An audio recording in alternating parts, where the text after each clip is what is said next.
A responsible Iran policy starts with a hard distinction between moral outrage and lawful statecraft. Under President Trump, the public conversation keeps drifting toward regime change language, but the United States cannot treat regime change as a slogan without inheriting the consequences of what follows.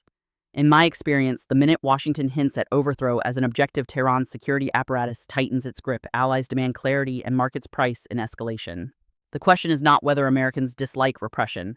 It is whether U.S. actions can reduce violence without triggering a regional war. Trump's credibility will come from disciplined objectives, not from maximalist phrasing. The first strategic reality is that internal crackdowns create two parallel battles, one in the streets, another in information. When connectivity is disrupted, abuses become harder to verify, organization becomes riskier, and outside governments operate with weaker visibility. Trump can condemn repression all day, but condemnation without capacity is not policy. The most useful early move is to treat communications access as a humanitarian and strategic priority because sunlight changes behavior more reliably than threats do. If the United States wants to help ordinary Iranians, it should start by making it harder for any government to hide what it is doing. A second reality is volatility in U.S. signaling. When the world believes strikes might happen and then they do not, uncertainty cuts both ways. It can deter, but it can also tempt miscalculation. Trump's style amplifies this dynamic because adversaries and allies struggle to separate negotiating posture from genuine intent.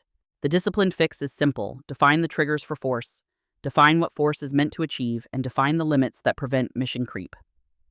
If the administration cannot state those three things in plain English, then escalation talk is not deterrence. It is strategic noise. When Trump says it is time for new leadership in Iran, the line lands differently depending on who hears it. Protesters may read it as encouragement. The regime reads it as confirmation of foreign conspiracy. Allies read it as a potential rupture with diplomatic norms. In 3 decades of watching crises, I can tell you broad leadership change rhetoric often hardens the very actors you want to weaken because it justifies emergency rule and paints opponents as traitors. A stronger approach is to speak about outcomes: rights protected, prisoners released, violence reduced, without promising a specific political architecture the United States cannot guarantee. If you want non-military leverage that actually matters, start with the communications stack: connectivity, secure messaging, circumvention tools, and user safety guidance. This is where Trump can choose competence over drama. A real plan requires regulatory clarity so providers can act, technical redundancy so access is resilient, and quiet coordination with partners who can help sustain it. None of this guarantees regime change. That is not the point. The point is to keep the Iranian people connected to each other and to the world so repression is costlier and truth is harder to bury. Sanctions can be useful, but only when they are designed like a scalpel instead of a sledgehammer. Broad pressure often hits families first and decision-makers last, especially in systems that can shift costs downward. Trump can still be tough by targeting specific units and officials tied to repression, restricting surveillance, enabling technology, and tightening networks that fund violence, while expanding humanitarian exceptions that keep medicine and basic goods moving. The goal should be behavior change, not suffering for its own sake. If sanctions do not have a clear end state, they become ritual punishment and they fail strategically. Military strikes are never clean in practice because Iran has layered ways to respond through proxies, cyber actions, maritime disruption, and pressure on U.S. personnel in the region. Trump may believe a short, sharp blow creates leverage, but leverage is only real if it does not trigger a sequence you cannot stop.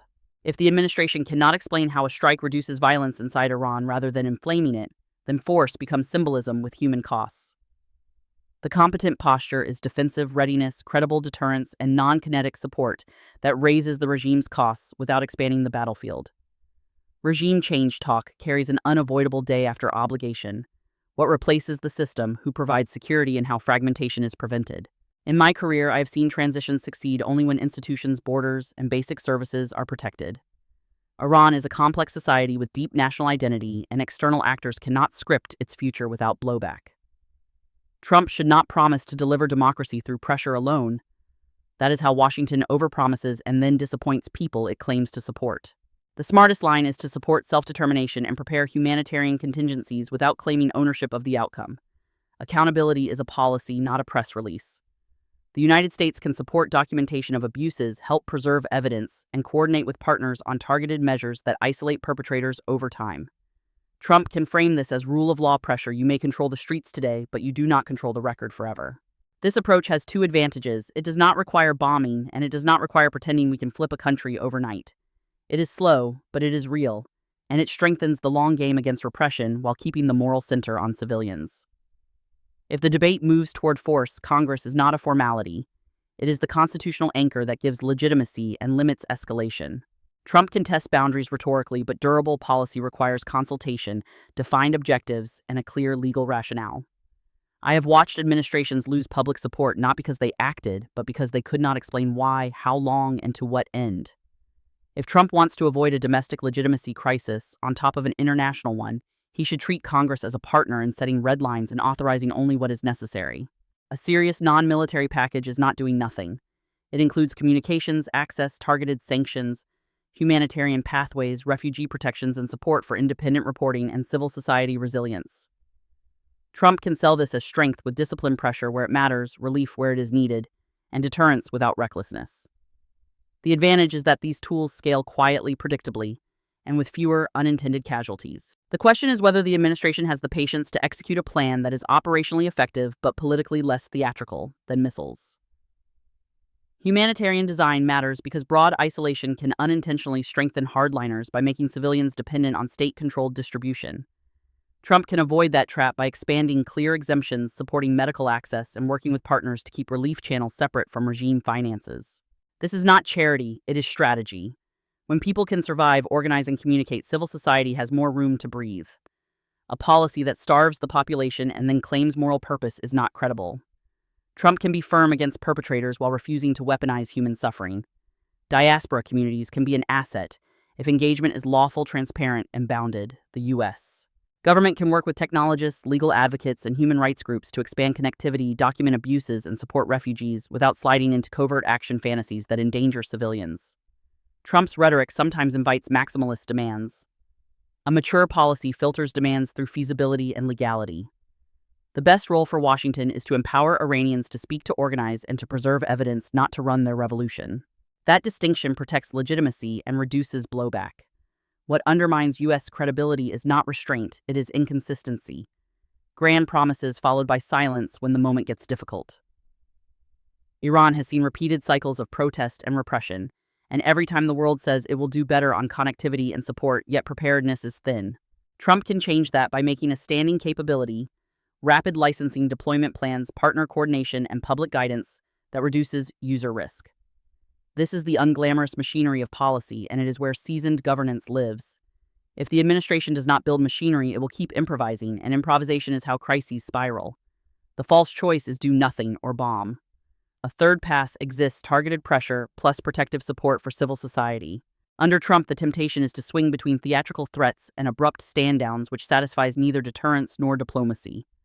A coherent strategy sets a stable center, defend U.S. forces, enable communication, target abusers, protect humanitarian channels, and coordinate with allies so Iran cannot play divide and conquer. The measure of success is not dramatic footage. It is fewer killings, fewer disappearances, more verified truth, and less regional spillover.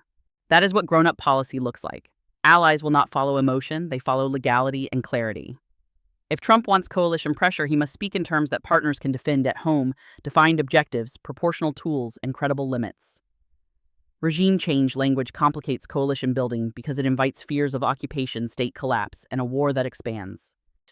A disciplined president can still be morally clear, condemn repression, demand accountability, and support human rights while keeping military force reserved for defensible self-protection scenarios.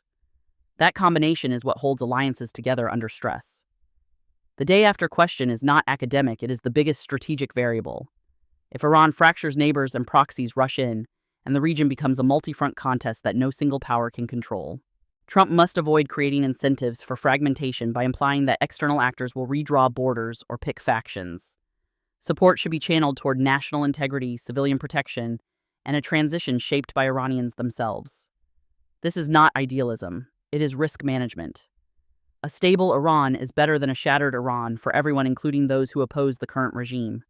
Tehran will exploit Trump's rhetoric either way, so the USN advantage is not perfect messaging. It is consistency and targeting. The administration should repeat a simple principle: opposition to repression is not hostility to the Iranian people. Operationally, that means focusing costs on abusers and preserving lifelines for civilians. It also means refusing dehumanizing language and refusing calls for extrajudicial violence because those calls poison legitimacy and invite escalation. A seasoned policy does not mirror brutality. It isolates brutality and raises its costs while keeping civilians out of the crosshairs. A coherent Iran strategy must separate three files that often get conflated: nuclear risk, internal human rights, and regional power projection. Each file demands different tools and different legal thresholds. Trump's team should stop blending them into one narrative, because that is how you end up using the wrong instrument for the wrong problem.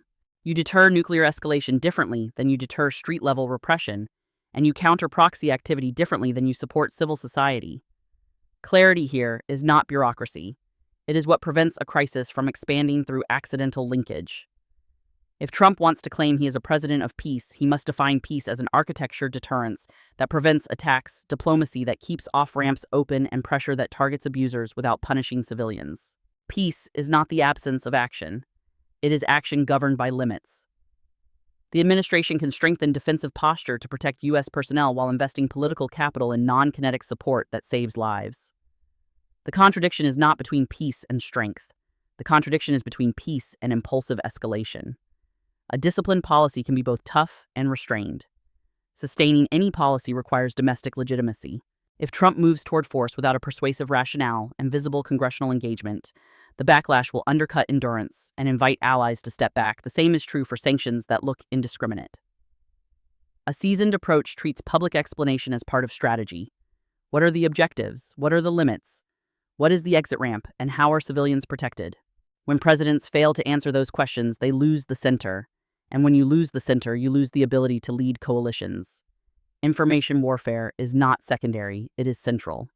Iran will attempt surveillance, intimidation, disinformation, and technical disruption to break protesters' momentum, the U.S.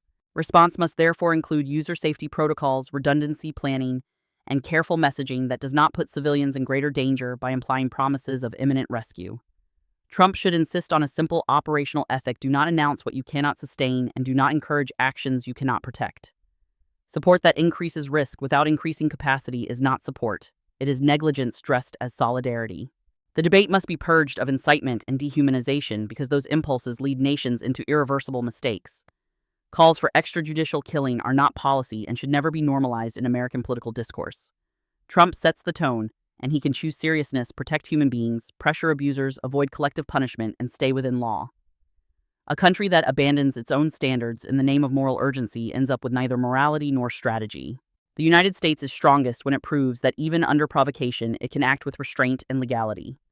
A practical package for a 30 to 90-day horizon is achievable. Expand connectivity access.